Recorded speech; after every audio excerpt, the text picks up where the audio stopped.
বিদ্যাধরী নদীর তলদেশ দিয়ে জল প্রকল্পের কাজ করতে গিয়ে বিপত্তি, ফাটল সেতুতে আতঙ্ক এলাকায়। উত্তর 24 পরগনা জেলার বসিরহাট মহকুমার হাড়োয়া বিদ্যাধরী সেতুর ঘটনা। এলাকার একমাত্র সহযোগকারী বিদ্যাধরী নদীর এপার থেকে ওপারে জলজীবন মিশন প্রকল্পের পাইপলাইনের জন্য বোরিং মেশিন দিয়ে কাজ শুরু হয়েছিল 2 মাস আগে। অভিযোগ, বোরিং করতে গিয়ে ব্রিজের 150 মিটার এলাকা জুড়ে ফাটল দেখা দেয়, আতঙ্ক ছড়ায় এলাকায়। স্থানীয়দের অভিযোগ, গুরুত্বপূর্ণ ব্রিজের ফাটল বোঝাতে তড়িঘড়ি বালি ফেলে বোঝানো হয়েছে, সিমেন্টের প্রলেপ দিয়ে ফাটল ঢাকার চেষ্টা করা হয়েছে। ব্যবসায়ী থেকে সাধারণ মানুষের দাবি, এইভাবে সিমেন্টের প্রলেপ দিয়ে যে কোনো সময় ভেঙে পড়তে পারে বিদ্যাধরী ব্রিজের এক অংশ। ফলে আতঙ্কে রয়েছে এলাকার ব্যবসায়ী থেকে সাধারণ মানুষ। নির্মাণকারী সংস্থা সূত্রে জানা যায়, প্রায় 380 ফুট লম্বা 42 ইঞ্চি চওড়া এবং দীর্ঘ বোরিং এর কাজ চলছিল। কাজ চলাকালীন হঠাৎই ফাটল ধরে বিপত্তি। আসুন দাদা এখানে একটু।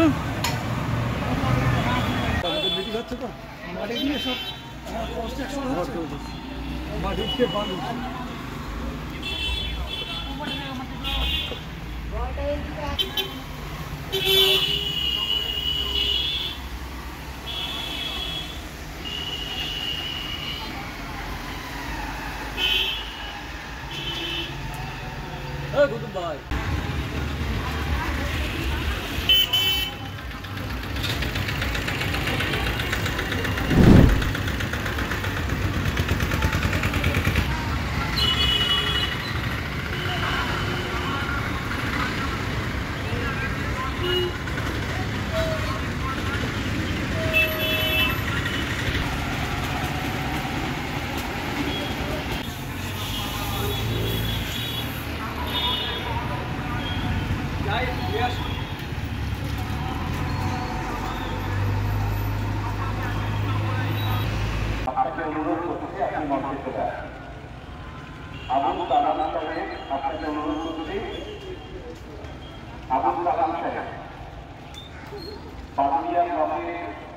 কর্তৃপক্ষের সাথে কাজ করছিল জল জীবন কন্ট্রাক্টে কারা কাজ করছে, এরা যারা কন্ট্রাক্ট পেয়েছে তারাই কাজ করছে। বোরিং মেশিন দিয়ে কাজ, হ্যাঁ বোরিং মেশিন তো দীর্ঘ 2 মাস ধরে বোরিং মেশিন ওখানে পোতা আছে। বোরিং মেশিন দিয়ে জল লাইনের পাইপ এখান থেকে ও নদীর ওপারে যাওয়ার জন্য আন্ডারগ্রাউন্ড করেছে। কিন্তু এই যে বর্তমানে যা ব্রিজের যা হাল, এই খুব ভয়াবহ পরিস্থিতি হয়ে রয়েছে। এই যে বাঁদিকে পূর্ব দিকে হেলে আছে খানিকটা 100-150 কিলো মানে গজ পর্যন্ত, মানে শুরু থেকে বাঁদিকে পুরো হেলে আছে। তারপরে বর্ষায় জল জমে যাচ্ছিল, এখানে হাঁটু সমান জল জমেছিল। যখন তখন বিপদের সম্ভাবনা আছে। এই তো বালি ফেলছে, তো বালি কারা ফেলছে? বালি যারা কন্ট্রাক্টর কাজ করছে এদের নির্দেশে বালি ফেলছে, এটা ওদের কর্মচারী। কোনোদিন এদিকে রক্ষা হয়? বালি আর সিমেন্ট দিয়ে মেরামতি করার চেষ্টা, কোনো রকম উপরে এটা দিয়ে কোনোদিন মেরামত করলে কি এটা আগামী দিন দীর্ঘস্থায়ী বলে মনে হয়? আমাদের তো মনে হচ্ছে না। আমাদের এখানে দোকান আছে, ব্যবসার দোকান, ব্রিজ তো ক্র্যাক হয়ে গেছে। কিভাবে ক্র্যাক হলো? মানে ট্যাঙ্কি যে পাইপ লাইন বসাতে গিয়ে জল জীবন মিশনের মোটা পাইপ লাইন এদের ঠিক মতন বলেছে 15 দিনের মধ্যে আমাদের কাজ কমপ্লিট হয়ে যাবে। আজ প্রায় 2 মাস হতে যায়, এখনো কাজ কোনো কমপ্লিট হয়নি। আবার ব্রিজ তো মানে এই যে ব্রিজ ক্র্যাক হয়ে আছে, যখন তখন ওই পাইপ লাইন যাতে গিয়ে বোরিং করতে গিয়ে দর্শনে বেরিয়ে যাচ্ছে।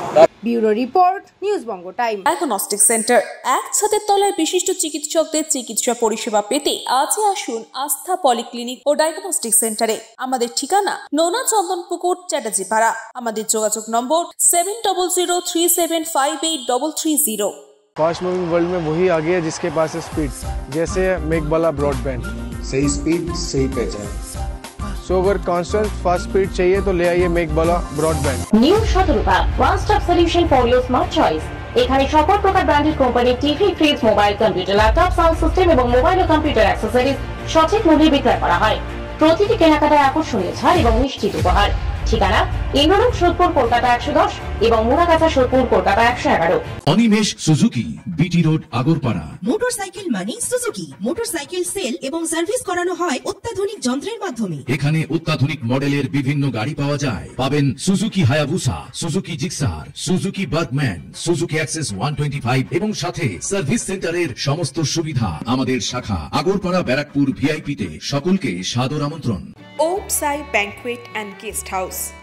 আপনার পরিবারের যে কোনো সামাজিক অনুষ্ঠানের জন্য আসুন ওম সাই ব্যাংকুয়েট অ্যান্ড গেস্ট হাউসে। এই অঞ্চলের সবচেয়ে বড় সেরা ব্যাংকুয়েট। সিজন টাইমের ভিড় এড়াতে এখনই বুকিং করুন। আমাদের ঠিকানা ডাক্তার গোপাল চ্যাটার্জি রোড, সোদপুর, গির্জা। আমাদের যোগাযোগ নম্বর 9051714263।